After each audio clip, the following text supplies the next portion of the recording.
ஒரு சொல்லாடல் உண்டு. தனியாகவே வந்தோம் தனியாகவே போகிறோம் அப்படின்னு.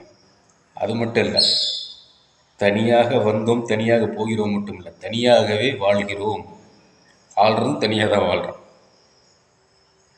இல்லையே, என்னை சுற்றி இத்தனை பேர் இருக்காங்கன்னு நினைக்கலாம். இல்லை, அவங்க உங்கள் வாழ்க்கையில் அவங்க வாழலையே, நீங்கள் தனியாக தானே வாழ்ந்துட்டு இருக்கீங்க. உங்கள் கண்ணீர், உங்கள் மகிழ்ச்சி, உங்கள் அன்பு, உங்கள் பாசம், உங்கள் கோபம், உங்கள் தாபம், இது எல்லாம் நீங்கள் தனியாக தானே அனுபவிக்கிறீங்க. அப்போ தனியாக தான் வாழ்கிறீங்க. ஆக தனியாக வந்தோம் தனியாகவே போகிறோம் இல்லை, தனியாகத்தான் வாழ்கிறோம். இதுதான் உண்மை. இந்த உண்மையை முதல்ல உணர்றது, இதுதான் ஆன்ம தேடலின் ஆன்ம ஞானத்தோட முதல் புடி.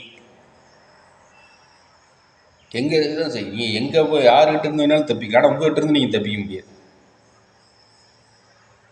அங்கே போகலாம், இங்கே போகலாம், அது இது பண்ணலாம், ஆனால் என்ன பண்ணாலும் நீங்கள் உங்கள்கிட்ட இருந்து நீங்கள் தப்பிக்க முடியாதுல்ல.